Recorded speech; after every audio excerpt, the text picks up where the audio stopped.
Mostly foreigners ang client namin sa app na to, mga anak. May mga ilang Pinoy din, pero madalang. Actually, hindi naman kami pumipili. Basta may pera, pwede na silang mag-avail ng service namin. Ma'am, anong service ho ba? Entertainment. Para sa mga gustong makalimot ng problema. At yung iba naman yung gusto lang mag-enjoy. Eto, para mas maintindihan nyo. Here. Mga anak, aliw ang ibibigay ninyo sa mga clients. Dadali nyo sila sa langit.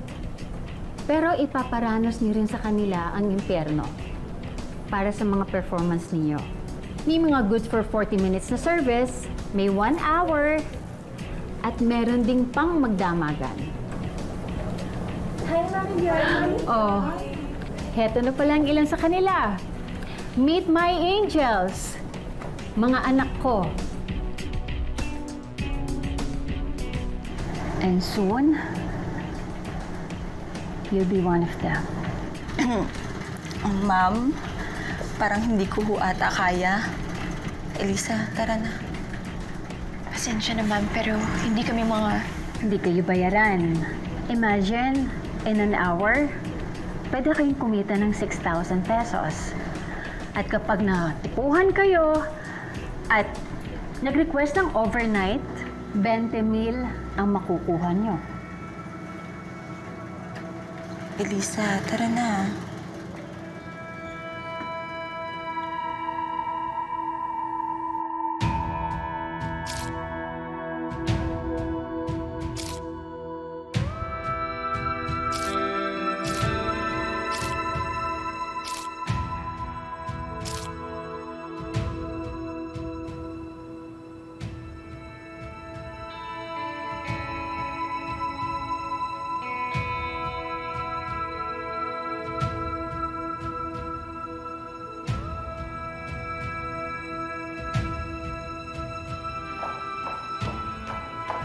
Elisa! Naku, anak. Unang gabi mo pa lang, may client ka na agad. Overnight, dine-in, at doon kayo niya susunduin sa isa sa mga VIP room natin. Let's go! Dali na! Bilisan mo na!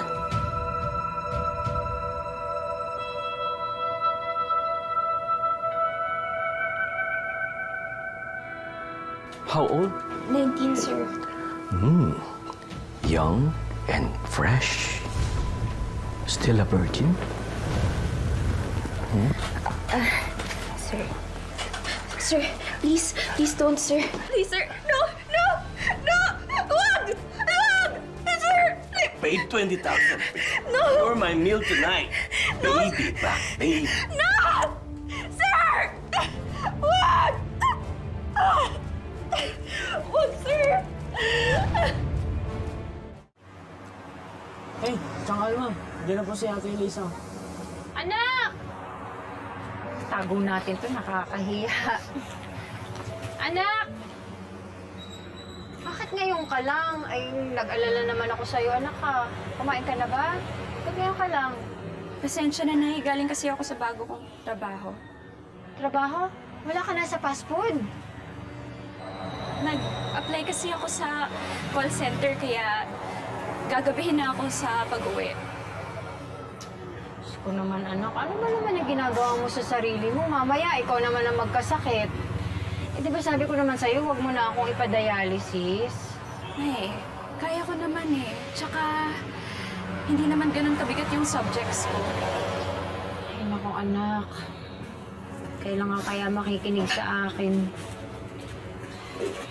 Kumain ka na ba? Gusto mo paghain kita? Itago niya na to, Nay. Para sa susunod mong dialysis. Saan mo kinuha to? Meron short na comparison. Elisa, anak, saan mo kinuha to? Nag-cash advance lang ako, Nay. Kumain ka na ba? Kain ka muna. Okay lang, Nay. Palit lang ako. Ha? May exam pa kasi ako mamaya eh. May pantal ka sa may leeg, anak. Ano nangyari dyan? Kinagat ng tunay ng insekto. Sige, palit na ako ng gamot yan, ha? Mare, pabili na ng shampoo. Sige, Mare. Andiyan na pala yung anak mo. Elisa, pabibi naman! Ba't ganun ang anak mo? Parang galit. May problema ba? Pasensya ka na, Mare. Puyat kasi, pagod, galing trabaho, tapos maya-maya, papasok pa sa eskwelahan yan. Ang sipag naman talaga ng anak mong yan. Oo nga eh, wala nga ako masabi dyan sa anak ko yan. Swerte-swerte ko, siya anak ko. Mabuti ka pa. Sige, Mare. Sige, na ako. Salamat, Mare.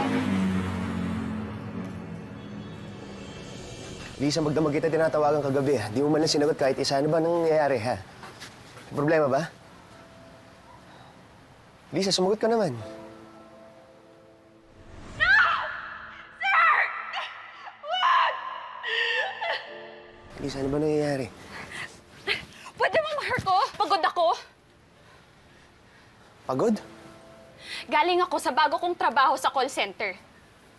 O, kailan pa? Ba't di mo sinabi sa akin yan? Marco, nagtratrabaho ako para sa buhay ng nanay ko.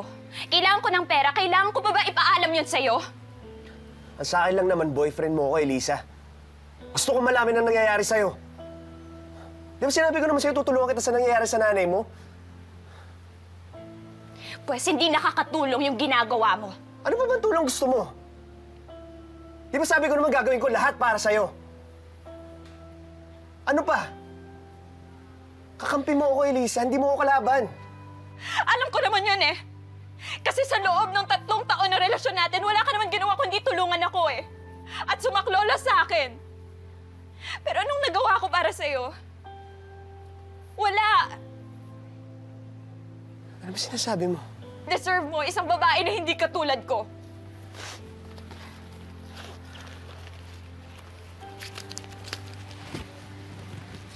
Ito. Bayaran mo na yung tuition mo. Kunin mo na.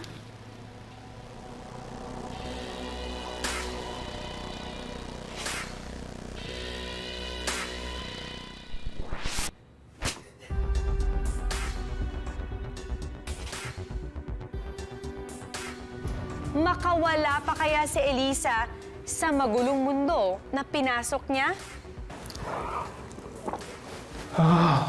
김은채나.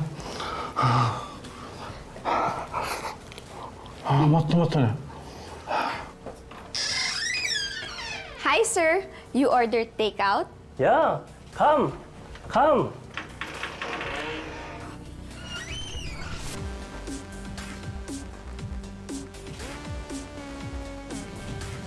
Sir, why is there a woman?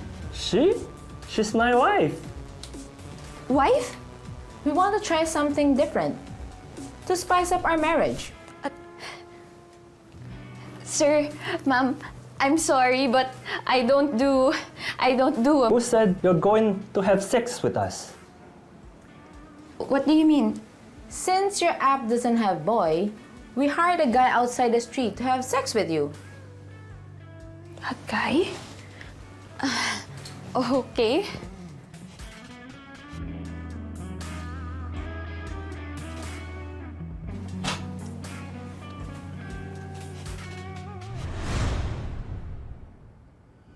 Elisa? Anong ginagawa mo dito? Ikaw! Anong ginagawa mo dito? You two know each other?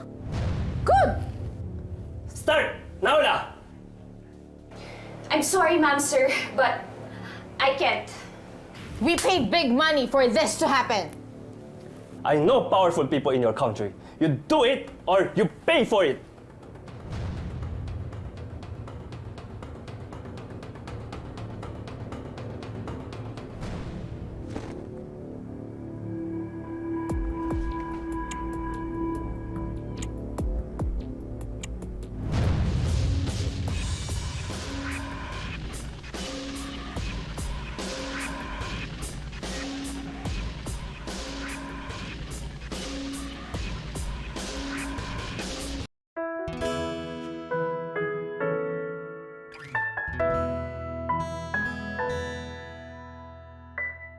mo.